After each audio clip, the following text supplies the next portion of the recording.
Salut à toutes et à tous et bienvenue dans cette vidéo. Aujourd'hui on va parler du Schmidt-Rubin 1889. Hop, hop, hop, hop, hop, hop, hop. Qu'est-ce que tu Les fais là gars, Xavier? T'es pas sur ma chaîne, t'es sur Magnum 44. Attends, on est dans mon jardin, c'est mon arme. Peut-être, mais aujourd'hui, on va parler donc de ce fusil, du rechargement. Et ça va pas être si simple que ça. Donc, ciao, hein. Mais moi je me barre Bon avec. bah, on se retrouve sur la chaîne de Xavier. Et oui les amis, vous êtes bien sur la chaîne Magnum 44. Vous n'êtes pas sur le feu aux poudres. Salut Thomas au passage. Le Schmidt-Rubin 1889. L'ancêtre des 96-11, des 431, des K11, des G11. Ça, tout ça, ça en découle de cette arme. De cette arme qui est impressionnante, qui est magnifique. C'est une canne à pêche, encore une fois. Une vraie canne à pêche. Regardez, je la pose au sol, elle m'arrive ici. Je fais 1m72. Voilà. Donc elle est assez grande, elle est assez grande. C'est une belle arme avec une protubérance ici. Ben, bien sûr, vous l'avez reconnu, c'est une hausse qui est graduée de 300 mètres à 2000 mètres. Regardez un petit peu l'engin. Hein, et quand on regarde dedans, je peux vous dire que il faut se mettre comme ça. Voilà, je le mets à l'horizontale. Il faut se mettre comme ça pour tirer à 2000 mètres. Imaginez les gars à l'époque s'ils voulaient tirer à 2000 mètres. Je pense que c'est impossible. Impossible. C'est une arme qui chambre un calibre un petit peu spécial, qui est le GP90. Autant dire que c'est du 7,5 53. Alors des fois on trompe 53,5. Sauf celle-là. Celle-là, c'est une arme qui vient d'Allemagne. Et il y a eu un petit poinçon qui a été mis derrière le canon. 7,5 55. Donc c'est une arme qui a été rechambrée dans le calibre actuel, GP11. Mais attention, GP11, interdiction d'utiliser avec cette arme. Alors, c'est pas recommandé. Alors, il paraît, voilà, il y a beaucoup de on-dit dans l'armée, c'est que en 39-45, les soldats pouvaient utiliser cette arme parce que c'était une arme qui était plutôt réservée à la réserve. Enfin, voilà, aux soldats qui n'utilisaient jamais d'armes quasiment. Hein. C'était, voilà, c'est une arme de seconde ligne, vraiment même de troisième ligne. Hein. Donc, interdiction d'utiliser la GP11. Pourquoi? Parce que ici, vous avez une culasse qui a les tenons de verrou, les tenons à l'arrière. Et ça, c'est réputé pour être fragile. C'est les premières, hein, c'est les premières armes qui a été utilisée pour faire une culasse à mouvement rectiligne, hein, comme ça. Hein. Et les tenons étaient à l'arrière. Après, ils se sont déplacés sur le G96-11, sur le G11, un petit peu plus vers l'avant. Alors, je ne parle pas du K31, qui est une culasse Fureur, qui est complètement différente, avec les tenons à l'avant. Voilà, je crois qu'il y a même un troisième tenon de mémoire, mais je n'en suis pas vraiment sûr. Donc ça, c'est une arme, une vieille arme. Voilà. C'est un modèle 89. Pour ce modèle-là, c'est un modèle qui date, puisqu'il commence par 102. 102 et 3 chiffres après. Donc c'est une arme qui est de 1892. Eh oui, 1892. Elle a certainement été modifiée par la suite pour avoir des améliorations sur cette arme. Mais voilà, c'est une belle arme. Et elle est un petit peu lourde. Hein. Elle est un petit peu lourde. Le chargeur. Alors le chargeur, c'est quand même impressionnant, le chargeur. Déjà, c'est un chargeur de 12 coups, 12 cartouches. C'est un chargeur qui a un système ici, là, qui est un petit peu bizarre. Déjà, pour enlever le chargeur, on ne peut pas. Là, il faut vraiment appuyer sur la poignée, là, ici. On le pousse vers le bas. Et ça ne fait rien du tout. Non, on tire le chargeur. Voilà. On le tire. Pour le remettre en place, il n'y a pas de clip. On n'entend pas de clic. Donc là, il suffit de ramener cette petite plaque. Ça fait clic. Et donc là, on ne peut plus le sortir. Quand on amène la culasse, alors là, c'est facile parce que j'ai mis le verrou en position intermédiaire. Ça ferme bien. Il n'y a pas de problème. Normalement, on pourrait chambrer une cartouche directement. Si j'avais mis 10 cartouches, ça chambrait directement. Sauf qu'il y a une petite astuce sur cette arme, c'est qu'il y a une sorte de cut-off qu'on retrouve sur les Enfield, notamment, et sur d'autres armes. C'est-à-dire que vous avez ce système-là, vous le poussez en haut, et ça descend légèrement le chargeur. Ce qui permet d'actionner, fermer, ouvrir, sans insérer une munition. Voilà, ça ne prend pas la munition qui est dans le chargeur. Ce qui permet de faire quoi? Ce qui permet de rajouter une cartouche manuellement si on veut tirer autre chose. Voilà. Donc au final, on pourrait presque tirer 13 cartouches avec cette arme-là. Peut-être que certains ont remarqué ceci. Ceci. Alors, j'ai cherché sur Google, pas évident à trouver, mais j'ai eu la réponse, bizarrement, je l'ai trouvé. En fait, ce sont des plombs. Alors, ce ne sont pas des plombs de contrôle de cette arme, parce que, évidemment, c'est sur ficelle, ça risquerait de partir à la longue. N'oubliez pas que cette arme, elle date de 1892. Donc, elle est plus vieille que moi, on est d'accord, plus vieille que tout le monde qui me regardait là. Ça, ce sont en fait des plombs, des plombages de concours. En fait, sur ce plomb là, sur ces plombs, on a du mal à distinguer. Il y a marqué 1913 sur les deux. Donc cette arme a participé à des concours en 1913 et a certainement remporté un prix. Donc à l'époque, on récompensait l'arme entre guillemets en lui ajoutant cette petite récompense. Donc ce qui fait en fait une arme, personnellement c'est la première fois que je vois ça, ce qui en fait une arme qui est un petit peu, qui sort un petit peu du lot. Ce sont des armes qui ont une certaine valeur. Alors ça dépend peut-être l'état aussi de l'arme, mais on les trouve aux alentours des 500, 600 euros, 700, enfin ça dépend qui veut spéculer sur ce genre d'arme. À savoir que le calibre c'est un petit peu à la con, si c'est un calibre d'origine. Là c'est du 7,5 55, c'est relativement simple, quoique on va en parler un petit peu plus tard. Mais si on voulait faire vraiment un calibre d'origine avec la GP90, je peux vous garantir que la GP90, vous pouvez vous lever tôt pour la trouver. Donc, ou alors si vous en trouvez, vous allez payer un bras, ça c'est clair, et peut-être autre chose. Donc c'est compliqué. Dans le sujet de la vidéo, avec Thomas de la chaîne de Faux-Poudre, je vous ai dit que j'allais faire du rechargement. Aujourd'hui, je vais tester des cartouches que j'ai rechargées. Voilà. Alors, j'ai fait déjà des petits tirs. Vous allez peut-être remarquer sur la cible qu'il y a déjà des impacts. Ça, c'est les tirs que j'avais fait précédemment. Déjà pour voir comment cette arme tirait. Je me suis aperçu en fait qu'il faut très contre-viser en bas, vraiment au bas de la cible pour toucher, on va dire, le centre de la cible à 50 mètres. Tout à l'heure, on essaiera à 100 mètres, mais c'est pas gagné. J'ai fait des cartouches avec des balles plomb. Alors, ces balles plomb, ce sont des balles entre guillemets, comment dire, des balles de tir réduit, parce que attention, cette arme, je le répète, interdiction de tirer avec des munitions actuelles avec ça. Voilà, c'est trop faible. Au niveau résistance, ça va être trop faible. Alors ça va peut-être encaisser 1-2 cartouches, mais je vous garantis pas la troisième. Alors si vous voulez prendre la culasse dans la gueule, c'est le meilleur moyen, faites-le. Et vous aurez une arme qui sera détruite, c'est dommage. Non, on est obligé de faire des cartouches rechargées sur ces munitions, sur cette arme-là.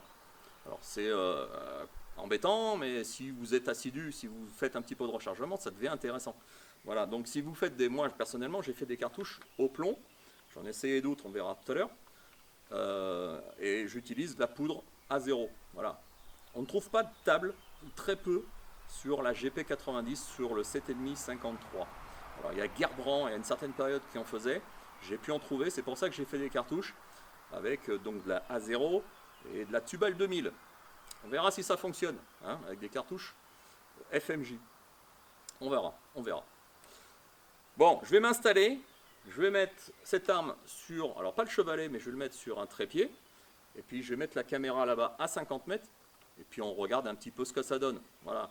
Donc c'est sans pression, c'est vraiment pour voir si cette arme, alors pas forcément précise, mais déjà des cartouches de tir réduit, moi je suis pas super doué là-dedans.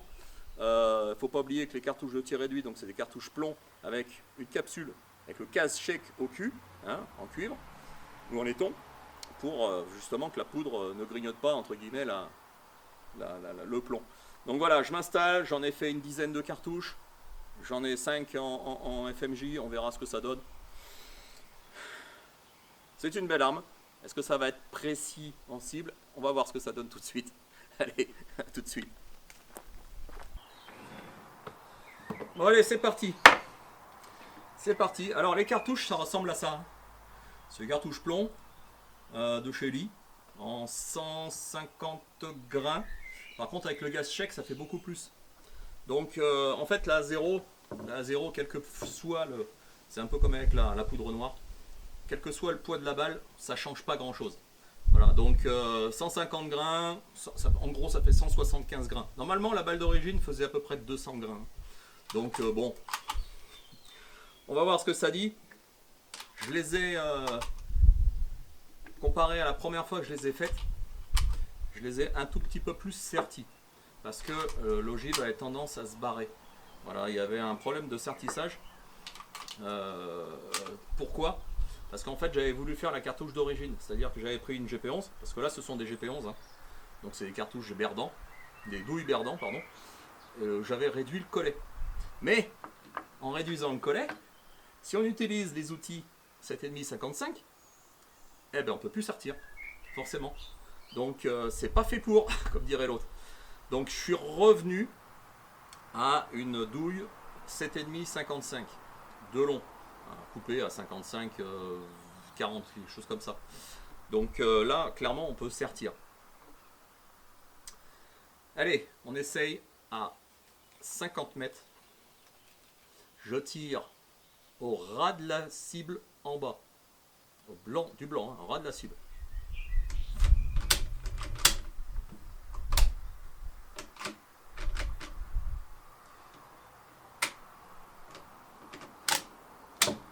Voilà. Ça a du mal à s'introduire parce que c'est du plomb. Ça serait de l'électrocuivré, ça serait différent.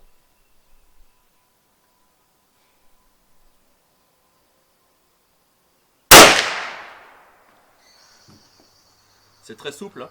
C'est vraiment pas fort, hein.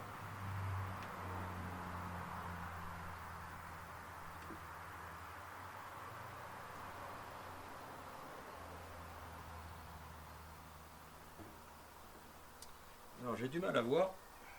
Je vais mettre ça ici.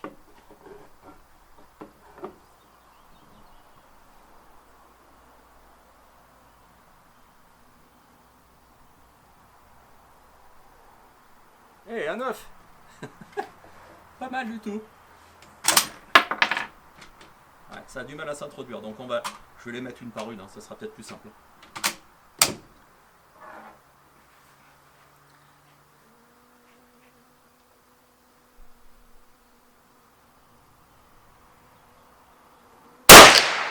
Ouf, je me suis fait surprendre.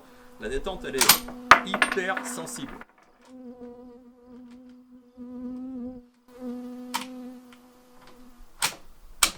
Comme toutes les armes suisses.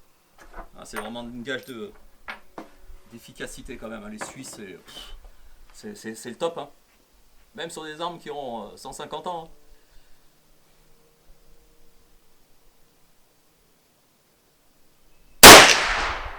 Ça marche, hein. Un petit peu à gauche, je sais pas laquelle que c'était.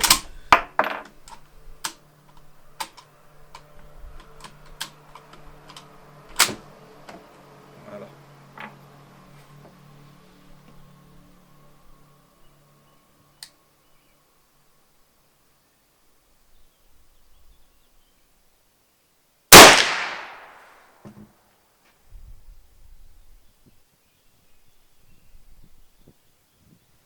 Hey.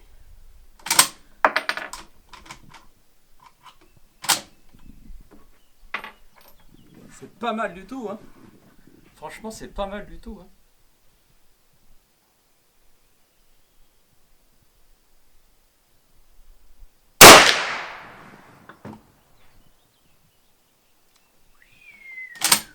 Eh, mais ça donne envie, hein. Ça donne envie d'avoir une arme comme ça, et surtout en cartouche tir réduit, hein. Enfin, l'arme, elle est sauvegardée à 100%, hein. Impressionnant, hein. Impressionnant. Bon les amis, c'est pas mal. Je vais tester une cartouche FFJ à 50 mètres. Je ne sais pas du tout si ça va fonctionner. Normalement, ça devrait, parce qu'il y a des tables de rechargement qui existent, donc Gerban. C'est une FMJ donc en 145 grains, mais avec la table normalement qui est donnée pour une ogive en 200 grains. Donc, si on regarde la table, essayez de comprendre un petit peu. Si on regarde la table, vous avez 200 grains, un poids de poudre. Là, je vais avoir une balle qui est plus légère. Normalement, il faudrait beaucoup plus de poudre. Sauf que là, je vais rester comme avant. Qu'est-ce qui arrive? En fait, je vais être sous-chargé. Donc, tir réduit en quelque sorte. Donc normalement ça devrait fonctionner. J'espère que la balle va pas rester dans le canon. Je pense pas. On va tester ça à 50 mètres. Et si ça fonctionne, c'est juste pour voir ce que ça dit. Si ça fonctionne, on passe à 100 mètres. Et là j'ai 5 cartouches en plomb et 4 cartouches en FMJ. On regardera ce que ça donne. Le but c'est vraiment de tester cette arme, voir des différents rechargements qu'on peut faire avec. Parce que voilà, c'est quand même plus intéressant de tirer du blindé, entre guillemets. Normalement c'est pas fait pour, mais cette arme, je vous rappelle qu'elle a été soit recanonnée, soit rechambrée. En tout cas rechambrée parce qu'elle accepte les cartouches comme ça, en 7,5, 55. Vous avez vu, ça force même pas quand ça rentre. Là, Tubal 2000, alors on la trouve plus cette Tubal, moi j'en ai encore. On va essayer. J'espère qu'il n'y aura pas de soucis.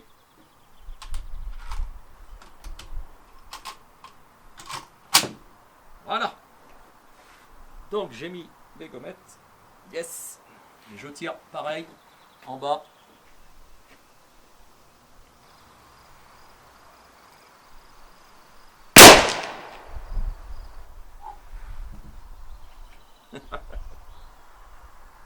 Hey, c'est en bas. Alors j'ai eu un petit brûlé ici. Alors je sais pas pourquoi. Qu'est-ce que ça a dit? La cartouche, alors elle est un tout petit peu sale ici au bord. Peut-être qu'il y a un petit problème aussi de combustion. Hein, peut-être que la chambre est peut-être un peu large. Peut-être que l'étui n'a pas pris la totalité de la chambre. Et c'est peut-être pour ça que c'est un petit peu noir et puis j'ai pris un petit truc sur la gueule. Bon, c'est pas bien grave, mais en tout cas ça fonctionne. C'est pas mal. Alors, petite anecdote pour ceux qui veulent savoir. Les anciens étuis que j'avais réduits, quand je l'ai utilisé là-dedans, en fait, le collet, il s'est ouvert complètement. Alors, il ne s'est pas déchiré, mais en fait, quand vous preniez une balle en 308, hein, une munition en 308, vous la rentiez dedans comme ça, et puis ça nageait. Là, c'est pas le cas. Voilà, là, c'est pas le cas, donc c'est clair que la chambre, elle est faite pour du 7,5 55 et pas du 7,5 53. Donc, c'est un bon point. Et ça fonctionne. Je mets une gommette, je déplace la cible à 100 mètres. Et on teste à 100 mètres. Ça va être autre chose. Hein.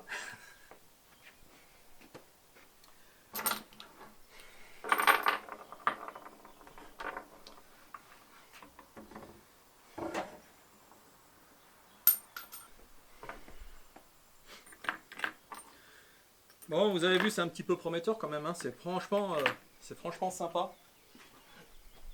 C'est franchement sympa. Surtout sur une arme, le gros problème c'est quand même la munition, hein, trouver une munition qui soit adaptée. Hein. Donc il y a plutôt intérêt à faire des munitions rechargées, donc on n'a pas le choix. Voilà, il faut y passer. Ça prend un petit peu de temps, mais après, en continuant, en s'habituant, en faisant plein d'essais, des dosages différents, des sertissages différents s'il y a besoin. Peut-être essayer des HN, hein, électrocuivrés, des vrais. Ça serait pas mal, hein. En 308 ça se trouve, hein. Moi j'en ai pas. Bon.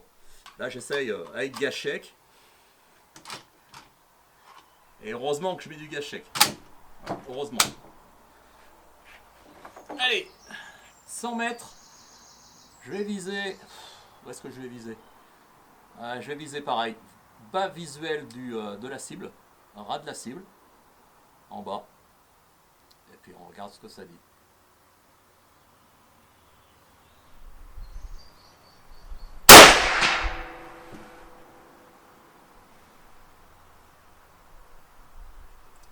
Ça tape haut, hein.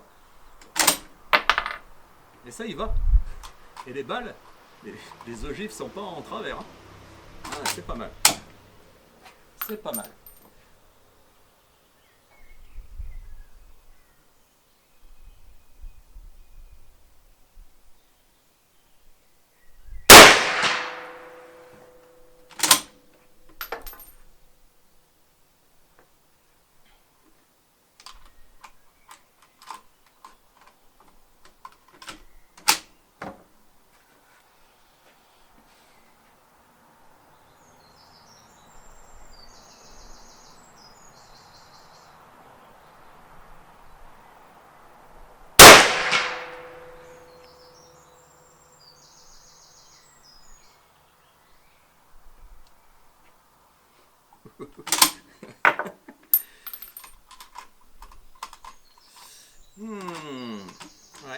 Ouais.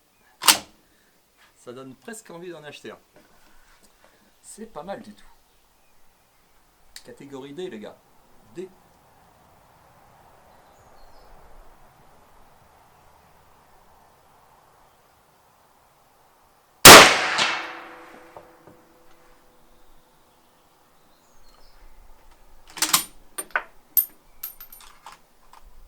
Pas mal du tout. Pas mal du tout. Ouais. Très surpris à 100 mètres. Ouais, très surpris. Très heureux.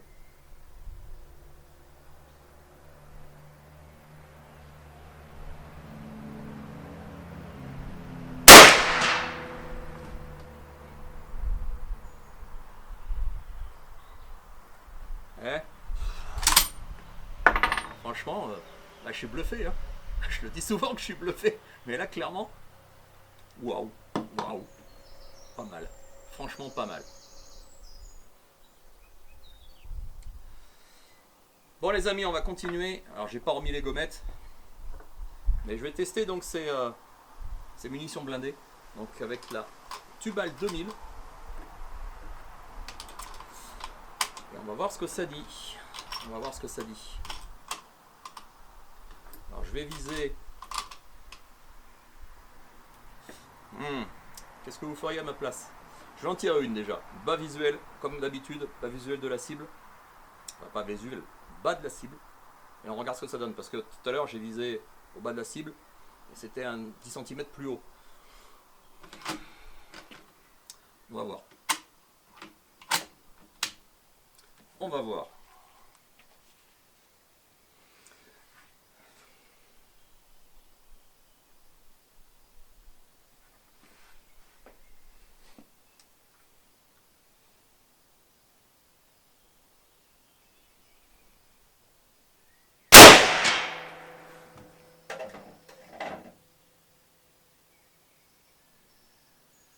Je crois que c'est un 7. Hein.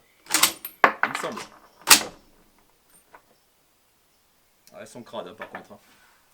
Il y a un problème d'un brûlé. Enfin, un problème de... Il y a un petit problème.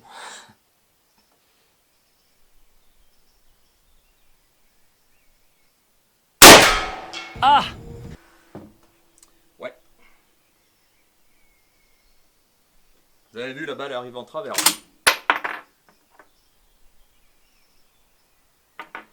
Bizarre.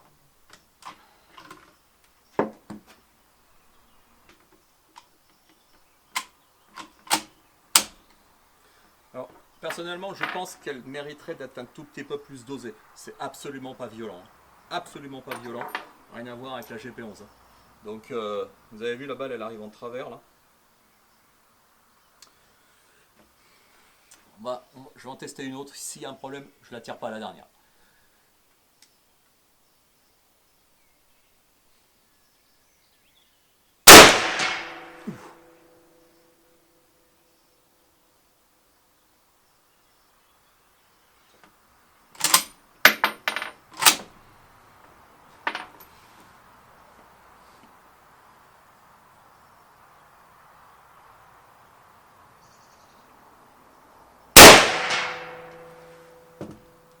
Alors, c'est pas violent, mais par contre, il y a du gaz qui revient en arrière. Hein. Il y a peut-être un truc à étudier. Et je peux vous dire que ouais, le collet là, le collet est vraiment crade. Mais bon, ça a le défaut de fonctionner quand même. Hein. Ça a le défaut de fonctionner. C'est absolument pas violent.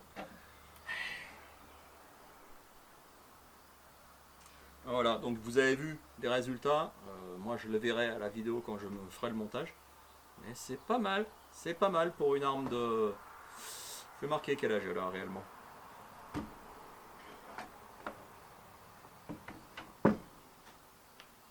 Et ben voilà, cette petite vidéo se termine. Vous avez vu le SR Schmidt Rubin 1889. C'est une arme qu'on hésite à acheter. Alors pour la collection, je dis pas, parce que pour le tir, la complication c'est clairement les munitions.